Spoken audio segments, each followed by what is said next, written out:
Namaste, everyone. Good to see you all. Great to be here in person. It's been a little while. So every time I do something with the Interfaith Center, I always get such a rush. Like I prepare a talk, and then people do amazing songs. That was just so great. And then the talk that you gave, the reading, was really spot on, even though we didn't really check in about it too much. It was like exactly where I was thinking.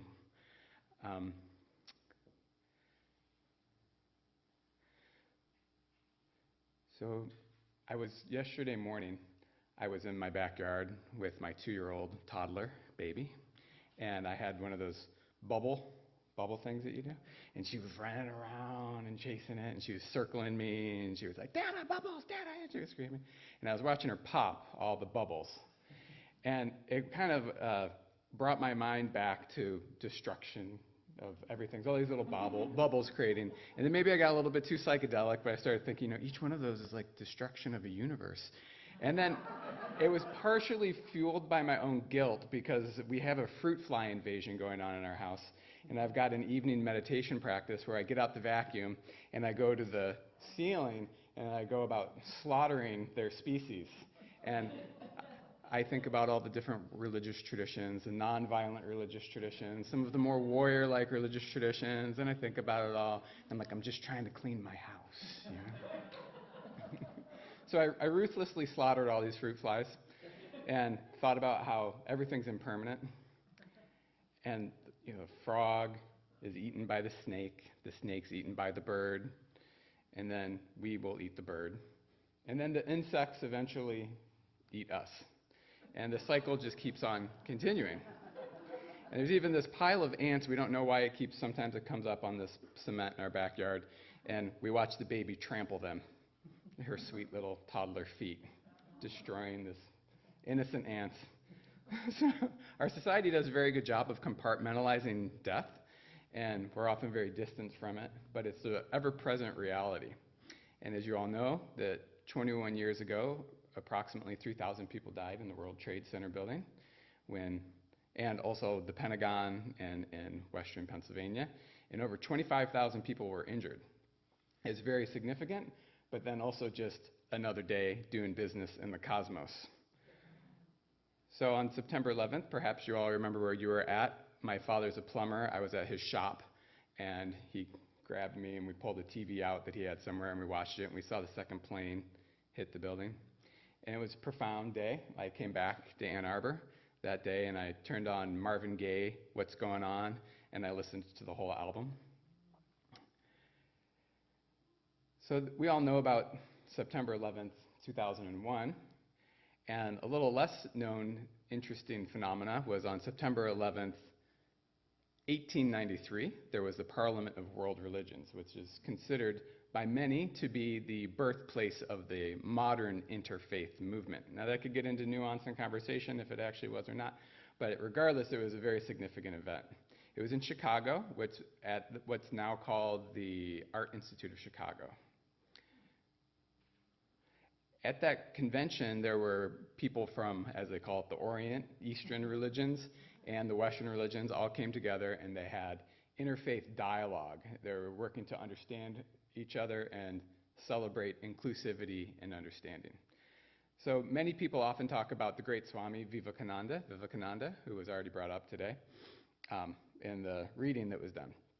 He was a disciple of Ramakrishna. Ramakrishna experienced enlightenment through various religious paths, Christianity, Judaism, and then all of the various things going on in India, including Buddhism, and all the various yogic paths. So he had full enlightenment through the methods of different traditions, showing the unity of religion through his life. So Swami Vivekananda came with this message of interfaith, as we call it, or we could call it the unity of religions, we could call it different things, and he gave 6 short talks at the Parliament of World Religions. The first one was the response to welcome, which happened on September 11th. Now, an interesting thing about this September 11th is it was 108 years before the September 11th attacks. So I don't know if you know this, but it's a very significant number in that tradition which Vivekananda comes from. And it's almost down to the minute of when he gave the talk.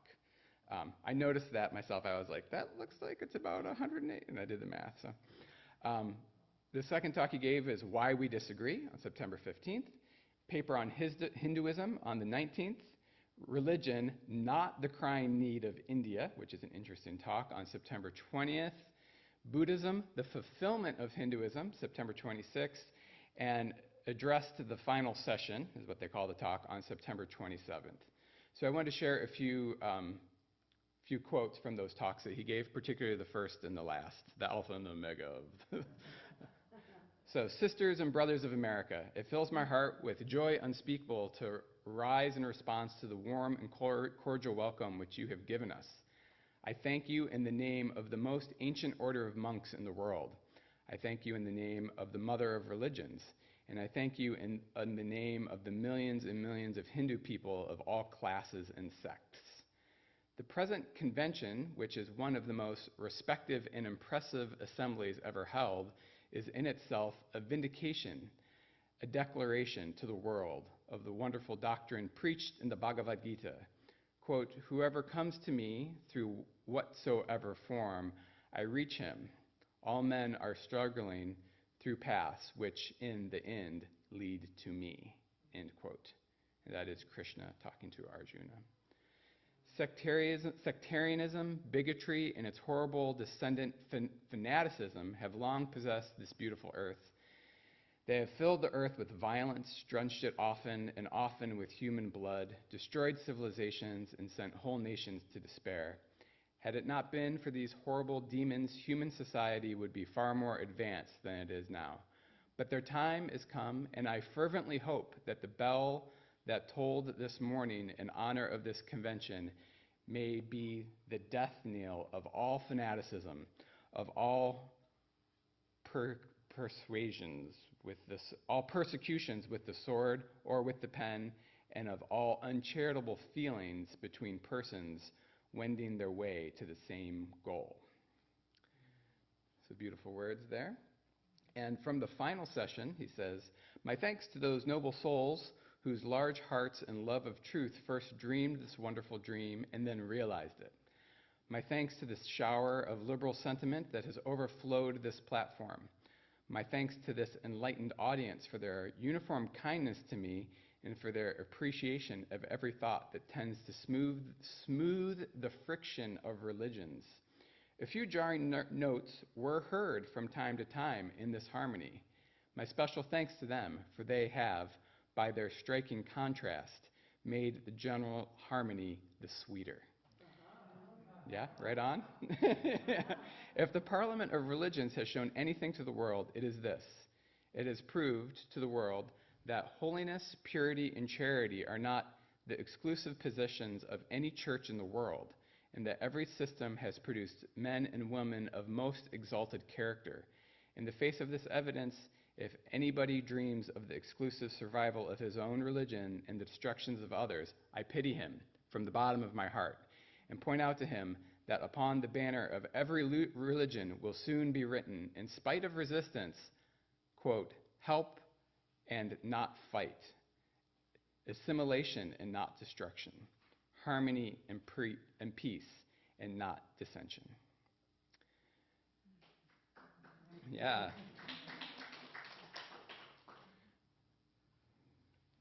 Claps for Vivekananda, very nice.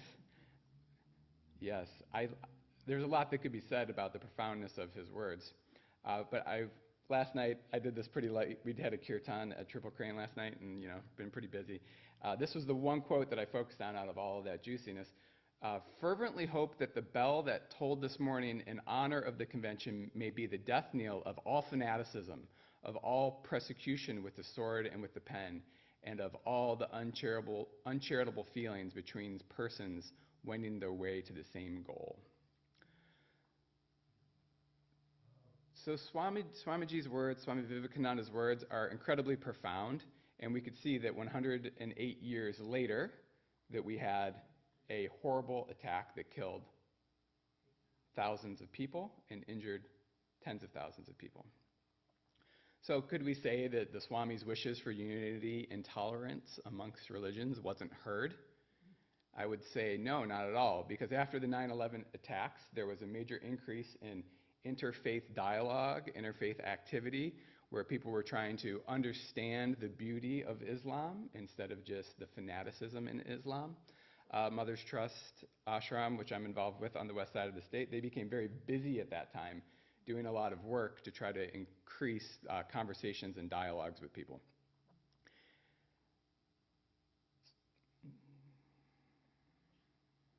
So if we look at today, it's fairly undeniable that there is a lot of political tension. There's a lot of sides going on. Communities are very splintered. You're either in this group or you're in that group. And we see this tension really growing. Now, this is not necessarily religious in its nature, but the interfaith attitude brings the same solution, which is how can we reach out together to have better dialogues, stronger understanding, more compassion, working with each other in other ways. So as Swamiji said, a few jarring notes were heard from time to time in this harmony. My special thanks to them, for they have, by their striking contrast, made the general harmony the sweeter. So now many of us talk about how society is very divided today, but the harmonious nature of our society is still very much so intact. You know, as much as our food system, you know, you can't get stuff in the grocery stores and all that stuff. Well, we're still getting quite a bit of stuff in grocery stores. We have the big giant over there, Costco. Costco is still thriving.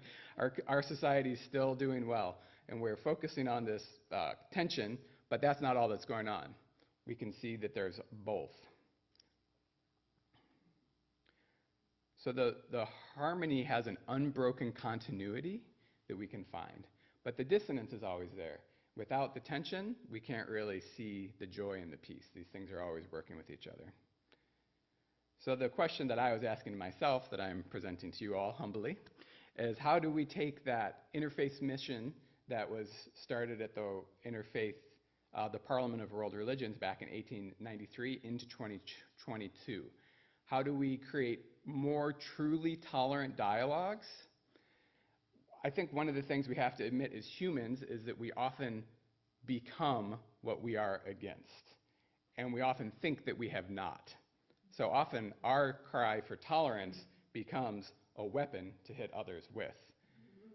So justifying our own intolerantism, our own classism, celebrating a divided society built on hard-heartedness, it's very easy for us to fall into those values and to not face the real challenge of really stepping into listening and hearing others completely. So the good news, the great news, is that we have an amazing tool belt that we can use today to face these challenges. We have the religious traditions. We'll touch on those first. It came to mind last night, something from the Bible, and so thank you, Internet. Mark 12:29. One of the teachers of the law came and heard them debating. Noticing that Jesus had given them a good answer, he asked him, "Of all of the commandments, which is the most important?"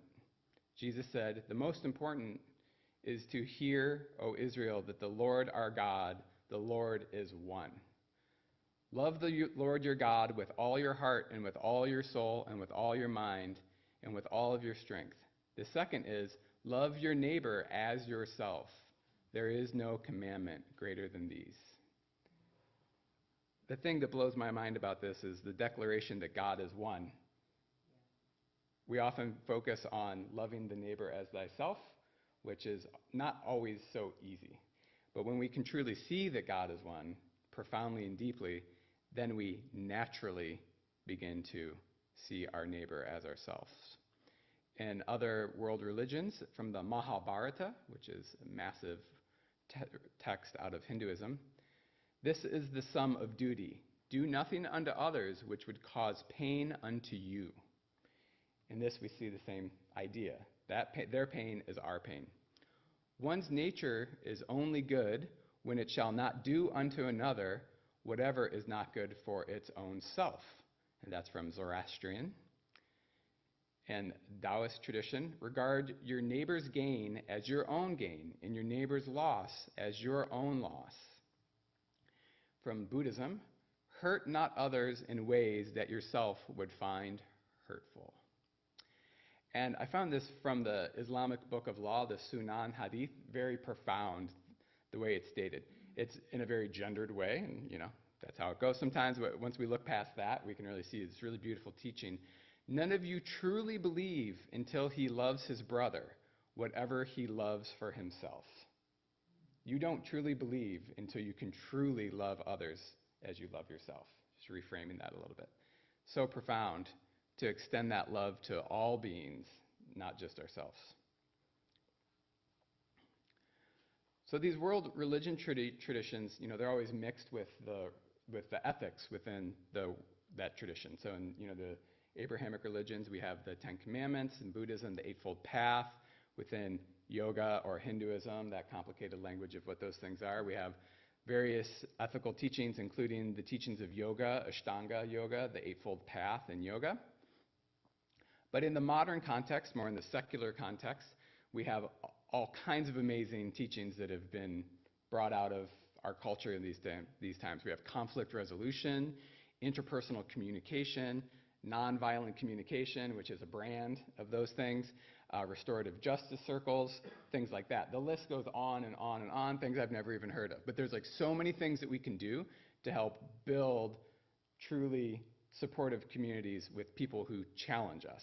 So easy to get along with people who we agree with, right? Oh. So there's many ways, many methods and techniques we can use to truly love our neighbor as ourself. So the trick comes in, how do we apply these to our life? And we need to rise up in that spirit of the interfaith movement of what happened at the Parliament of World Religions. We need to rise up from the ashes, like what happened in New York with the buildings. Build the building anew. Maybe we should have made it a park, I don't know. So the question that I'd like to ask myself and to ask you is, do we have the courage to use these tools? That's the biggest issue, is when we get stuck in our thinking minds and we don't apply these great teachings. Are we ready to compromise?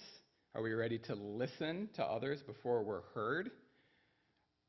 Are we ready to build and grow the movement of peace and compassion, where all of these broken ideas lay in smoke and destruction? If we follow the teachings of the great saints and the great religions and all of our modern communication tools, we can be like a phoenix that rises up from the ashes. Interfaith can become more than a dream hatched back in 1893, but the reality of the world we live in. Embracing our own discomfort and fear about the world is needed, then we can truly sit with our brothers and sisters from different political, medical, and religious perspectives, no matter how hard it can be. We can raise up with the spirit of interfaith from the ashes and create more social cohesion. This can all be done by the grace of God, by the grace of Divine Mother, and from our own personal self-effort. So thank you all for hearing this message this morning. May it bring peace and blessings to all of us. May all sentient beings be happy. May we hold those who challenge us in the light of love, and may we build bridges of understanding, of compassion with each other. Peace.